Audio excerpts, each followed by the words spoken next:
Aujourd'hui, le filmographe est consacré à la carrière de Katharine Hepburn, sur Séance Radio par BNP Paribas. Aujourd'hui, Antoine Cyr, vous allez nous parler, alors là, vraiment, l'une des plus célèbres, des plus grandes actrices d'Hollywood. Bah oui, c'est la seule qui a remporté 4 Oscars de la meilleure actrice, avec 48 ans d'écart d'ailleurs entre le premier obtenu en 1934 et le dernier reçu en 1982. Alors les destins des actrices d'Hollywood sont souvent des histoires douloureuses de femmes que rien n'avait préparées au succès et qui se sont perdues dans les méandres de la gloire. Avec Katharine Hepburn, rien de tel. Elle était née en 1907, fille d'un brillant urologue du Connecticut et d'une féministe engagée. On croirait presque le CV d'un personnage de John Irving.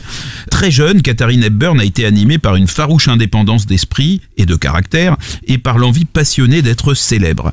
Il est vrai que la famille de Katharine, qui était originaire d'Écosse, descendrait de James Hepburn, comte de Boswell, qui fut l'amant de Mary Stuart. Cette glorieuse ascendance trouve un fascinant écho dans la carrière de Katharine Hepburn, puisqu'elle joue Mary Stuart dans un film de John Ford, et pendant sa tragique confrontation finale avec Élisabeth Ier, elle déclare à la disgracieuse souveraine anglaise « Le souvenir d'un seul jour avec Boswell vaut plus qu'un siècle de votre vie ». Vous le faites très bien, mais voici la version originale. I wouldn't give up the memory of one day with Bothwell for a century of your life. On voit la voix quand même volontaire et énergique de Katharine Hepburn. Alors le docteur Hepburn, son père, était un adepte de la culture physique. Il initie sa fille à tous les sports et à 20 ans, elle a une énergie inépuisable avec une silhouette tout en longueur, à l'instar d'ailleurs de son visage, qui lui donne une beauté originale et élégante. Tous les ingrédients d'une grande carrière sont en place, à commencer par un culot monstre qui l'a conduit en 1928 à assiéger un producteur de théâtre de Baltimore qui, de guerre lasse, lui donne son premier rôle.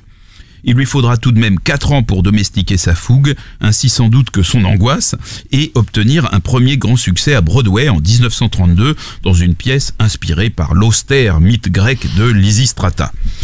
1932, c'est l'époque où le célèbre David O. Selznick est directeur des productions de la RKO. Et il place Katharine Hepburn en tête de la liste des jeunes talents à recruter.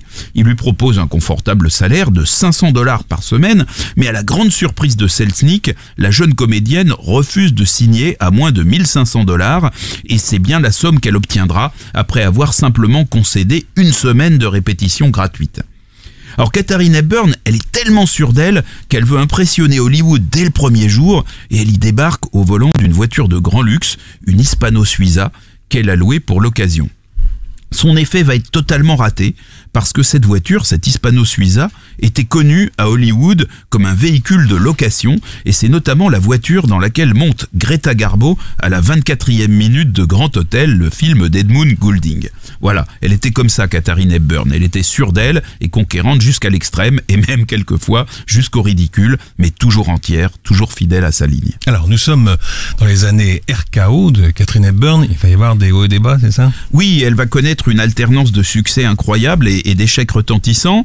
Alors, son premier film, c'est Héritage, qui est mis en scène par George Cukor, un cinéaste qui va jouer un rôle essentiel dans sa carrière. Et dès son troisième film, Morning Glory de Lowell Sherman en 1933, elle remporte l'Oscar de la meilleure actrice. Elle joue une jeune comédienne qui est débarquée de sa province et qui rencontre un vieil acteur anglais qui accepte de lui servir d'ange gardien. Alors d'intrigue en coup de pouce du hasard, dans l'environnement de 2 producteurs incarnés par Douglas Fairbanks Jr. et Adolphe Manjou, elle finit par obtenir un grand rôle dans une pièce en remplacement d'une star qui a claqué la porte après que les producteurs aient refusé ses exigences démesurées. Cette pièce est un succès et elle reçoit la visite de Douglas Fairbanks Jr. à la fin du film et la pièce qui lui avoue sa flamme. Elle le repousse mais restée seule avec sa costumière, elle avoue craindre la solitude tout en se promettant de surmonter ses peurs et notamment celle de n'être qu'une fugace gloire du matin, une morning glory. Nous sommes en 1933 maintenant. Et ça va toujours bien pour Katharine Hepburn, qui tourne un des chefs-d'œuvre de George Cukor, Les 4 filles du docteur Marsh, qui raconte la vie d'une vaillante et austère famille pendant la guerre de sécession. Et ce sera donc un triomphe. Elle va recevoir la médaille d'or aussi de la meilleure actrice au Festival de Venise pour ce rôle. Voilà.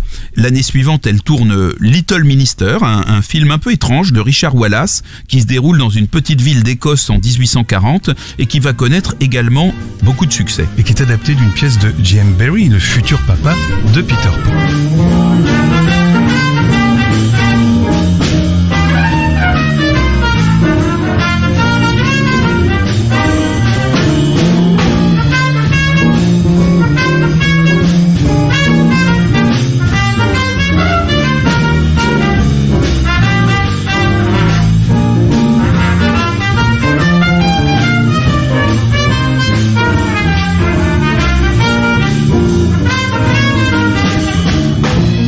Nous sommes toujours avec Antoine Cyr et c'est le filmographe qui nous raconte aujourd'hui Katharina Hepburn. Alors nous sommes en 1935, elle tourne dans Cœur brisé de Philippe Muller, dans Désir secret de George Stevens, et puis elle va surtout en 1935 tourner dans un film très ambitieux de George Cukor, qui est aujourd'hui plutôt considéré comme un film culte, mais qui à l'époque va être un immense échec critique et commercial. Ce film, c'est Sylvia Scarlett.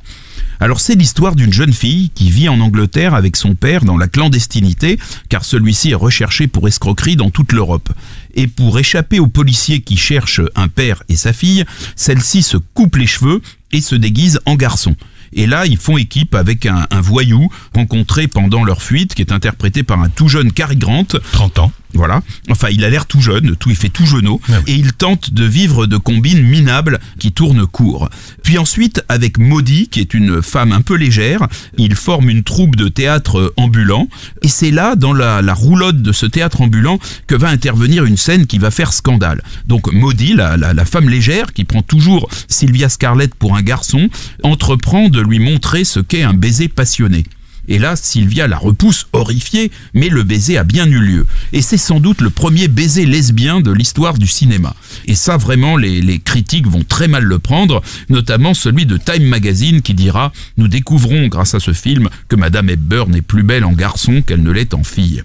Alors tant George Cukor que Katharina Hepburn seront tellement horrifiés par l'accueil fait à ce film qu'ils proposeront l'un et l'autre à Pandro Berman, leur célèbre producteur à la RKO, de tourner un film gratuitement si Sylvia Scarlett était retirée à jamais de l'affiche. Pandro Berman leur répondit que c'était pas une question d'argent, mais énervé sur le moment, qu'il ne voulait simplement plus jamais entendre parler d'eux. En fait, il entendra encore parler d'eux. Oui, parce que c'est une star de la RKO et qu'il n'est pas question qu'elle arrête comme ça à cause de ce film. Bah oui, Katharina Hepburn, c'était une des rares vedettes sous contrat avec la RKO, à l'exception de Fred Astaire et Ginger Rogers, plutôt spécialistes de la comédie musicale. Donc il fallait sauver le soldat Hepburn. Et la RKO va mobiliser pour ça l'histoire de Grande-Bretagne, John Ford à la réalisation, Frédéric March, qui était une immense star à l'époque dans le rôle de Boswell, et un gros budget. Et ça va donner Mary Stuart en 1936.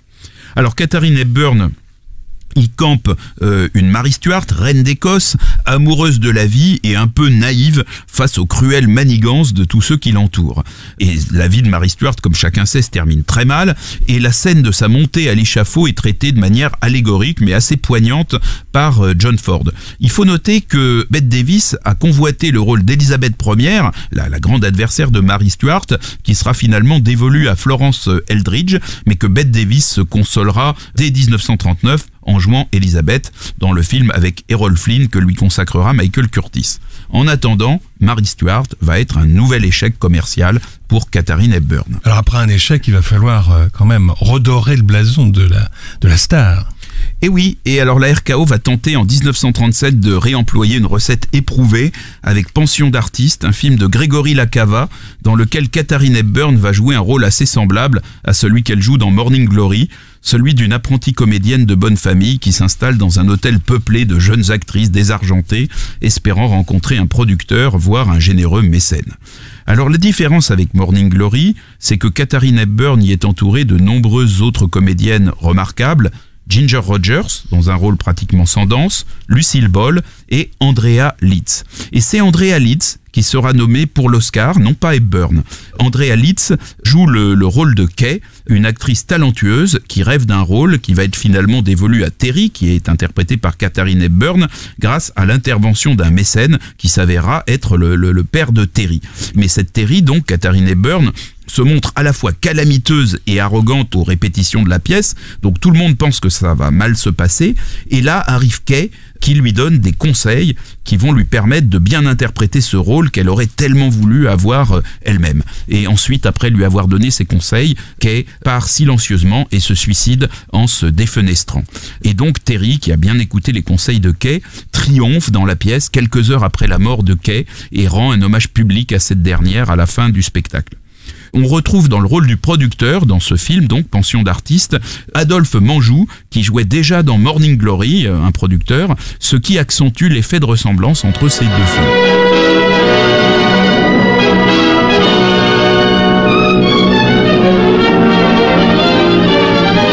La musique de Pension d'artiste qui est signée du prolifique Roy Webb. On continue avec Antoine Cyr et Katharine Hepburn, bien sûr.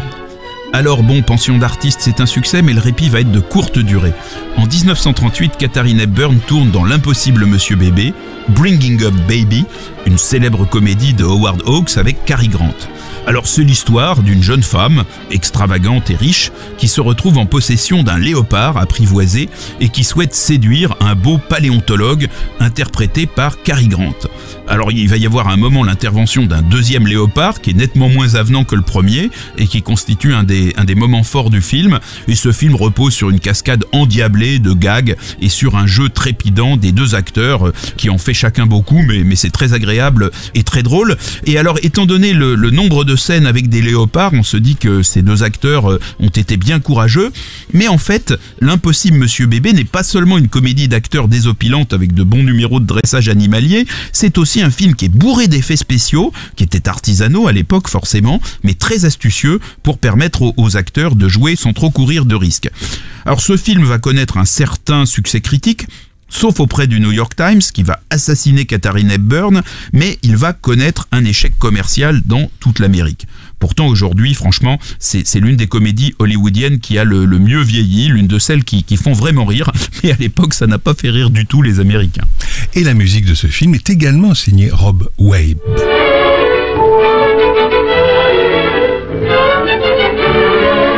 Alors, peu de temps avant la sortie donc de Bringing Up Baby, de L'impossible Monsieur Bébé, qui fut donc un échec commercial, Harry Brandt, le porte-parole de l'association des salles de cinéma indépendantes en Amérique, a publié une liste noire des comédiens qu'il qualifie de poison du box-office, c'est-à-dire susceptibles de transformer tous les films qu'il touche en échecs commerciaux.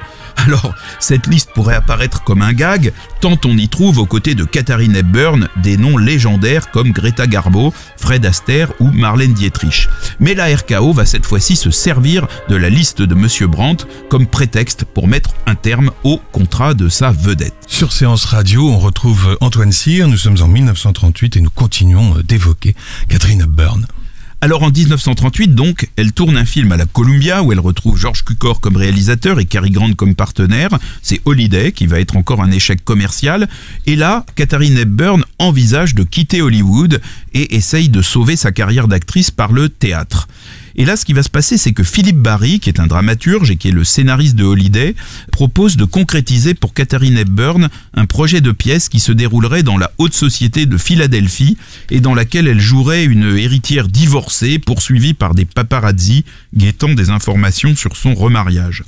Katharine Hepburn est emballée et elle va même investir un quart de l'argent nécessaire à monter la pièce en faisant quelque chose de très astucieux qui est de se réserver la propriété des éventuels droits d'adaptation cinématographique de la pièce. Or, Philadelphie va faire un tabac extraordinaire. Katharine Hepburn va la jouer 415 fois à Broadway et 254 fois lors d'une tournée dans toute l'Amérique. Et donc voilà Katharine Hepburn qui est non seulement remise en selle, mais propriétaire des droits d'une pièce qui ferait un excellent film. Et là, c'est la Metro-Goldwyn-Mayer qui va faire une proposition de rachat des droits de la pièce, assortie bien sûr du rôle principal pour Katharine Hepburn, qui entre ainsi dans la prestigieuse famille des Golden Girls de la MGM. Alors ce film, ça va être Indiscrétion, sorti en 1940, réalisé par George Cukor, avec rien moins que Cary Grant et James Stewart pour entourer Katharine Hepburn. Et ces deux messieurs reprennent les rôles qu'avaient créés sur scène Joseph Cotten et Van Heflin. Et peut-être précision pour la suite de la carrière, ce film est produit par Mankiewicz. Tout à fait. Et alors, Cukor, était particulièrement à l'aise avec les comédies, avec les femmes, avec Katharine Hepburn, qu'il considérait comme son réalisateur fétiche. Et donc, Indiscrétion, c'est un film virevoltant et drôle. Alors, il ne valut pas d'Oscar à Katharine Hepburn, mais en revanche, James Stewart, lui, excellent comme toujours, se vit décerner à cette occasion la précieuse statuette. Eh bien, figurez-vous que Séance Radio y était. It gives me enormous pleasure to be able to present this trophy to you, Mr. Stewart, for the best acting in a picture for 1940. That picture was The Philadelphia Story. Thank you very much, sir. It's a great thrill to me to receive this trophy and especially to receive it from you, Mr. Lang. Thank you very much.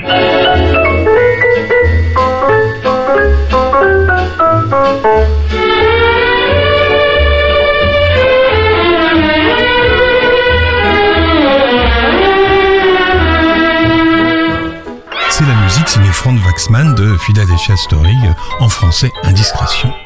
Voilà. Alors en 1942, il va se passer quelque chose de très important pour Katharine Hepburn parce qu'elle tourne dans La femme de l'année de George Stevens. Et toujours produit par Mankiewicz. Alors en dépit de son titre, ce film va marquer la fin de la période où Katharine Hepburn incarnait presque toujours des héroïnes déterminées mais plutôt solitaires. Alors elle va continuer de jouer des personnages tout en punch et en combativité, c'était sa nature, mais c'est désormais dans les hauts et les bas de la vie de couple que vont se déployer ses talents.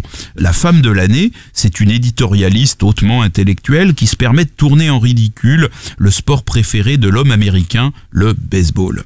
Mais dans le même journal qu'elle, travaille un reporter sportif, un mâle bourru, inculte et fier de l'être, qui est interprété par Spencer Tracy. Évidemment, il n'entend pas laisser critiquer son sport favori et il va entrer en conflit ouvert avec sa collègue. Bon, on est dans une comédie, cette guerre qui ressemble bien à une guerre des sexes va tellement bien se terminer que les deux adversaires vont former un couple et que ce couple débordera largement au-delà du film puisque Katharine Hepburn, la longiligne bourgeoise de Nouvelle-Angleterre, et Spencer Tracy, le plébéien Rabelais de Milwaukee, vont vivre une histoire d'amour qui va durer 30 ans jusqu'à la mort de Tracy et qu'ils vont tourner ensemble 9 films. Jusque-là, Katharine Hepburn avait connu un bref et infructueux mariage avec un homme d'affaires, puis une assez courte histoire d'amour qui lui avait valu la une des magazines avec le célèbre milliardaire aviateur Howard Hughes. Avec Spencer Tracy, Katharine Hepburn entame une liaison avec un homme marié qui n'aime plus son épouse, mais qui est très catholique et se refusera toujours à demander le divorce. Katharine Hepburn semblera pourtant se satisfaire de cette situation et lorsqu'un jour de 1967, elle trouvera Spencer Tracy effondré, mort, sur la table de la cuisine de sa maison de Beverly Hills, le communiqué officiel dira qu'il a été découvert par la femme de ménage. Et par égard pour l'épouse officielle avec laquelle Spencer Tracy ne vivait pourtant plus depuis longtemps, Katharine Hepburn s'abstiendra de se rendre aux obsèques. Il avait 67 ans, elle en avait 60. Mais pour l'instant, Spencer Tracy est bien vivant et Katharine Hepburn enchaîne les films avec lui. Entre 1942 et 1949, ce sera notamment Sans amour de Harold Bucket, Le maître de la prairie de Vicente Minelli et L'enjeu de Frank Capra. Jusqu'au film certainement le plus réussi du couple Hepburn-Tracy, à savoir Madame porte la culotte de George Cukor. Alors ce film démarre par un crime, le meurtre raté par son épouse d'un mari volage qui s'est laissé surprendre en compagnie de sa maîtresse. Le dossier atterrit sur le bureau du procureur qui est interprété par Spencer Tracy, qui n'est pas décidé à être particulièrement tendre avec l'accusé. Mais la brillante avocate de la défense n'est autre que l'épouse du procureur, interprétée par Katharine Hepburn. Elle est d'autant plus décidée à bien défendre l'accusé que celle-ci lui semble un cas typique de femme bafouée qu'un mari cynique a poussé jusqu'à l'exaspération.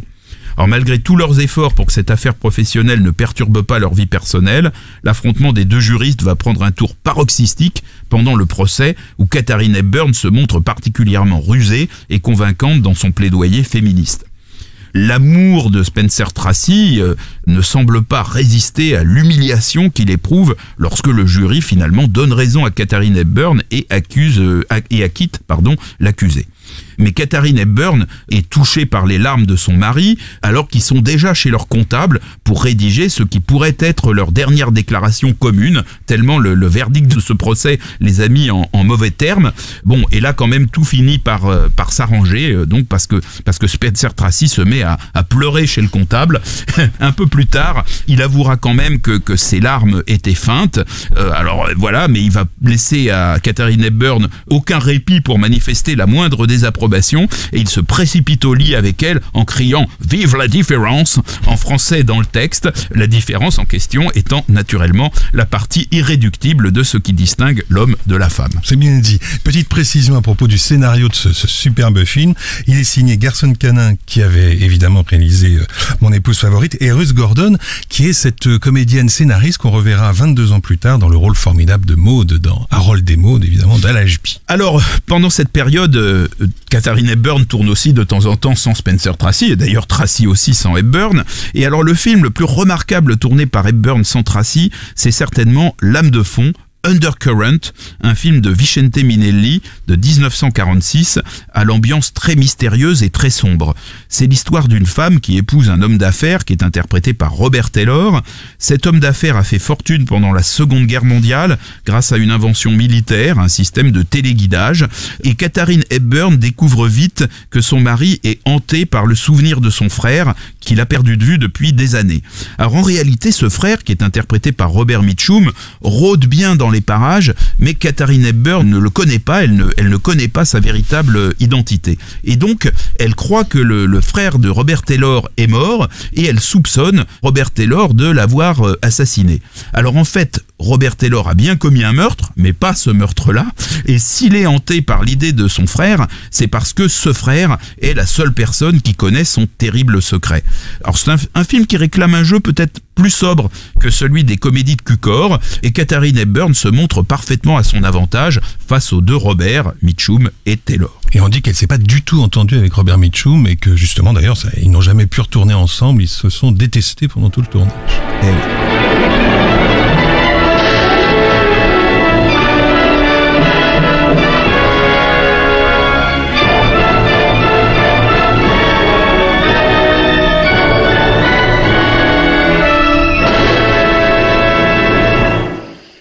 On retrouve Antoine Cyr sur la musique de l'African Queen, de cette odyssée formidable. Et oui, 1951, c'est donc l'année de sortie de African Queen, qui est un film mythique, puisqu'il se résume presque entièrement à un face-à-face entre deux monuments d'Hollywood, Katharine Hepburn et Humphrey Bogart, avec un troisième monument à la réalisation, John Huston. Le film se déroule en Afrique, au début de la Première Guerre mondiale. Une Anglaise dévote, un peu vieille fille, et un baroudeur canadien mal dégrossi fuient à bord du bateau de ce dernier, qui s'appelle l'African Queen. Il fuit donc une zone qui est occupée par les Allemands. Katharine Hepburn est très patriote, et elle s'est mise en tête d'utiliser l'African Queen comme bateau suicide pour torpiller le Louisa, la canonnière de la garnison allemande. Alors, à mesure que l'African Queen dévale la rivière, et c'est rapide, les deux occupants se sentent toujours plus proches l'un de l'autre, ils se rapprochent même de façon complète, mais ce qui se rapproche aussi, hélas, c'est une issue fatale qui semble d'autant plus inéluctable que les deux héros sont capturés par les Allemands. Alors là, on pense que ça va très mal se passer pour eux, et ils vont être sauvés de justesse par un retournement de situation comme il n'en existe que dans les films, mais après tout, c'est ce qui fait tout le charme du cinéma. Alors le tournage d'African Queen a été particulièrement épique. Il est notamment joliment raconté dans ses mémoires par Lorraine Bacall, qui était venue accompagner, peut-être par prudence, son mari Humphrey Bogart, et qui devint à cette occasion une très très grande amie de Katharine Hepburn. Dans les mémoires de Bacall, on apprend notamment que Hepburn fut malade pendant tout le tournage, mais qu'elle souffrit en silence, se montrant agréable et discrète, c'est-à-dire tout le contraire des femmes égocentriques et extravagantes qu'elle incarne dans ses comédies majeures que sont Indiscrétion, Madame porte la culotte ou L'Impossible terrible Monsieur Bébé. On apprend aussi dans les mémoires de Bacall que chaque fois que le tournage d'African Queen était perturbé par la pluie, John Huston laissait tomber tout le monde pour s'en aller chasser l'éléphant. Mais ça, c'est une autre histoire, celle d'ailleurs que raconte Clint Eastwood dans son magnifique film Chasseur blanc, cœur noir. Qui sortira en 1990 et dans lequel Marisa Berenson prend le rôle de Katharina Hepburn, rebaptisée Kay Gibson, la star du film qu'il tourne. Revenons à la vraie Katharina Hepburn. Nous sommes en 1955 maintenant. Et alors là, elle approche doucement de la cinquantaine. Elle ne joue plus les jeunes premières, mais elle est encore bien assez belle pour incarner les amoureuses, comme elle le fait dans le très beau Summertime de David Lean, où elle joue curieusement l'un de ses premiers rôles purement romantiques. Alors Summertime, c'est un film en Technicolor qui raconte le voyage à Venise, c'est d'ailleurs son titre français, d'une américaine célibataire en qui la beauté des lieux réveille la sensualité, mais qui ressent aussi de ce fait sa solitude avec une violence exacerbée. Alors c'est un film qui se moque allègrement des touristes, souvent américains, qui visitent le pont du Rialto ou la place Saint-Marc à toute allure sans les regarder vraiment, et le personnage incarné par Katharina Hepburn est à mi-chemin entre ces voyageurs trop pressés et celui d'une femme qui au fond d'elle a quand même une authentique délicatesse et qui parfois prend le temps de comprendre l'âme des lieux qu'elle visite. Cette ambiguïté est incarnée très bien par la scène qui marque le tournant du film. Katharina Hepburn repère un magnifique verre à pied ancien dans la vitrine d'un magasin d'antiquités. L'antiquaire explique que cet objet est notamment remarquable par sa couleur, et elle approuve, elle acquiesce, mais alors l'antiquaire lui fait remarquer qu'elle apprécierait encore plus cette couleur si elle ôtait ses lunettes de soleil. Elle obtempère et elle semble alors foudroyée par le regard de cet homme qu'elle a d'ailleurs croisé quelques minutes avant place Saint-Marc, et donc avec cet homme elle va enfin trouver l'amour qu'elle était sans doute venue chercher à Venise. Alors cet antiquaire aux yeux de velours, c'est Rossano Brazzi, l'italien de service dans pas mal de films américains tournés en Europe à cette époque, comme La Comtesse aux pieds nus et Les Amants de Salzbourg. Et alors juste après ce voyage à Venise, David Lean va faire un grand voyage en Birmanie, et c'est là qu'il va tourner juste après Le Pont de la rivière Kwai. Vous voyez vraiment un film très différent. Très différent.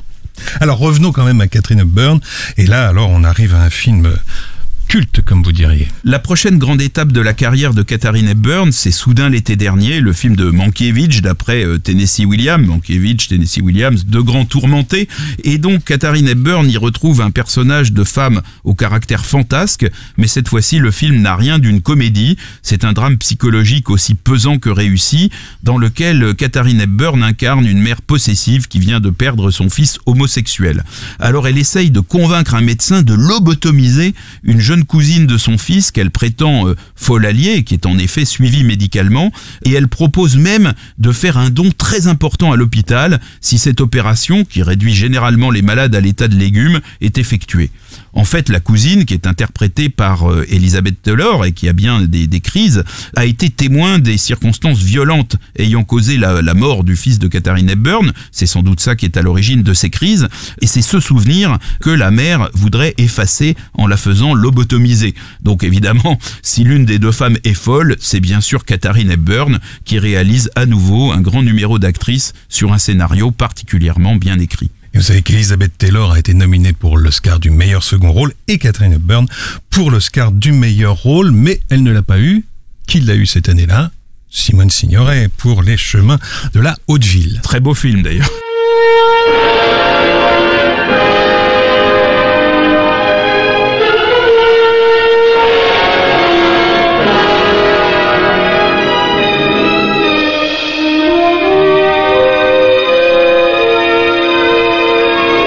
La musique de Soudain l'été dernier, et on revient à Katharina Hepburn avec Antoine Cyr, et nous sommes dans les années 60. Alors là, elle va se faire plus rare sur les écrans. Il faut signaler Long Voyage vers la nuit de 1962, un film de Sidney Lumet qui est tiré d'une pièce du prix Nobel Eugène O'Neill, et surtout Devine qui vient dîner en 1967 de Stanley Kramer, qui est un célèbre plaidoyer antiraciste dans lequel Sidney Poitier incarne un jeune bien sous tout rapport, mais qui est noir, dont les débuts dans sa future belle famille vont s'avérer particulièrement délicats. Alors, dans le rôle des parents, Katharine Hepburn et Spencer Tracy, dont ce sera, hélas, le dernier film. Katharine Hepburn va obtenir un Oscar pour Devine qui vient dîner, et elle va rééditer cet exploit dès l'année suivante pour Le Lion en hiver, un film britannique qui raconte les intrigues autour de la succession de Henri II d'Angleterre, et dont la plupart des extérieurs ont été tournés sur des sites médiévaux français. C'est un film avec Peter O'Toole, qui aura fait l'objet, à la manière d'une pièce de théâtre, de 15 jours de répétition sur une scène londonienne. Certains disent que c'est le meilleur rôle de Katharine Hepburn, il va en tout cas contribuer à lui forger sur le tard une image d'actrice un peu élitiste. Alors Katharine Hepburn, elle a désormais perdu l'amour de sa vie, Spencer Tracy, mais elle n'a pas dit son dernier mot au cinéma. Elle va jouer dans La Folle de Chaillot de Brian Forbes, qui va remplacer au pied levé John Huston dans ce film tiré d'une pièce de Giraudoux, et elle va jouer les Troyennes de Cacoyanis, qui est un film tiré cette fois d'Euripide. Ces deux derniers grands films seront un peu plus grand public. En 1975, ce sera Une Bible et un fusil de Stuart Millar, dans lequel John Wayne reprend le rôle du shérif Borgne, qu'il avait déjà joué dans un film d'Hathaway, dont le récent True Grit des frères Cohen est d'ailleurs un remake. Et puis en 1981, elle va tourner, Katharine Hepburn, La Maison du Lac, où elle partage l'affiche avec un autre acteur légendaire de Hollywood, Henry Fonda, et pour lequel elle va obtenir son 4e et dernier Oscar. Ils sont mari et femme dans le film, et donc parents de Jane Fonda, qui joue dans ce film La Maison du Lac pour l'unique fois de sa carrière avec son cher papa. Et qui en garde, je crois, un très beau souvenir, à cause de ça. Bien sûr. Alors par la suite, Katharine Hepburn va jouer surtout dans des téléfilms, dont plusieurs seront réalisés par son vieil ami Georges Cukor, lui aussi toujours bon pied bon oeil.